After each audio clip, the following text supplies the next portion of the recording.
higher secondary পৰীক্ষাৰ result কেনেকৈ ভাল কৰিবা যিসমূহ ছাত্ৰ ছাত্ৰী এইবাৰ 2026ত হায়াৰ সেকেন্ডাৰী পৰীক্ষা দিব সেইসমূহ ছাত্ৰ ছাত্ৰীৰ মনত এইটোৱে প্ৰশ্ন উঠি আছে যে কেনেকৈ হায়াৰ সেকেন্ডাৰী পৰীক্ষাৰ ৰেজাল্টটো মই ভাল কৰিব পাৰো আৰু গাৰ্জিয়ানসমূহৰ মনত প্ৰশ্ন উঠি আছে যে মোৰ ল'ৰা বা মোৰ ছোৱালী কেনেকৈ ভাল ৰেজাল্ট কৰা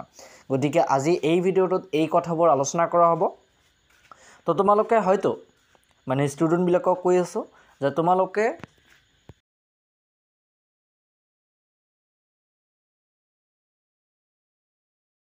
হয়তো আমাৰ কমিউনিটি পোষ্টত তোমালোকে দেখিছা যে এইবাৰ আমাৰ চেনেলৰ ফালৰ পৰা কেনেকৈ ৰেজাল্ট হৈছে আমাৰ চেনেলৰ ফালৰ পৰা 35 না 30 মান ষ্টুডেন্টে পৰীক্ষা দিছিল সেই সমূহ ছাত্ৰ ছাত্ৰীয়ে ফাৰ্স্ট ডিভিজনত উত্তীৰ্ণ হৈছে আৰু হাইয়েষ্ট মাৰ্ক অৰ্থাৎ হাইয়েষ্ট পাৰ্সেন্টেজ আছে 91% আৰু কেৱল মাত্ৰ তিনিটা না চাৰিটা ছাত্ৰ বা ছাত্ৰী মোৰ ভালকে মনত নাই সাগে সেই কাৰণে কৈ আছো দুইজনে সেকেন্ড ডিভিজন পাইছে আৰু বাকি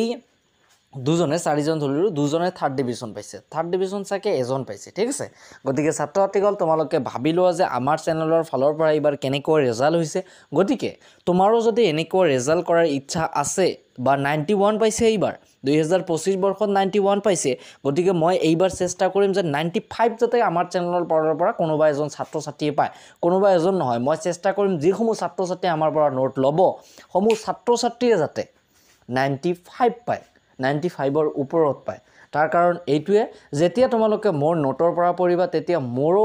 এটা চাহিদা থাকিব তোমাৰ ওপৰত গতিকে এই ভিডিঅ'টোৰ ডেসক্ৰিপশন বক্সত মোৰ কন্টাক্ট নম্বৰ দিয়া আছে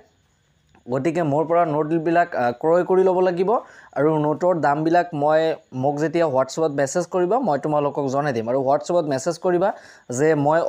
মোক এই কেইটা সাবজেক্টৰ নোট লাগে আৰু নোট আমালোক প্ৰভাইড কৰিম তিনিটা সাবজেক্টৰ পলিটিক্যাল সায়েন্স ইকোনমিক্স আৰু জিওগ্ৰাফি এইবাৰ পলিটিক্যাল সায়েন্সত হাইয়েষ্ট মাৰ্ক 96 আছিল আৰু ইকোনমিক্সৰ হাইয়েষ্ট মাৰ্ক আছে 91 ঠিক আছে আৰু পাৰ্সেন্টেজও 91% এইবাৰ ঠিক আছে তো ছাত্ৰ ছাত্ৰীসকল আজি ভিডিও ইয়াতে আৰু যদি তোমালোকক নোট লাগে তেন্তে মোৰ লগত কন্টাক্ট কৰিবা আৰু তোমালোকৰ ৰেজাল্ট যদি ভাল কৰাৰ ইচ্ছা আছে তেন্তে মোৰ লগত কন্টাক্ট কৰা ঠিক আছে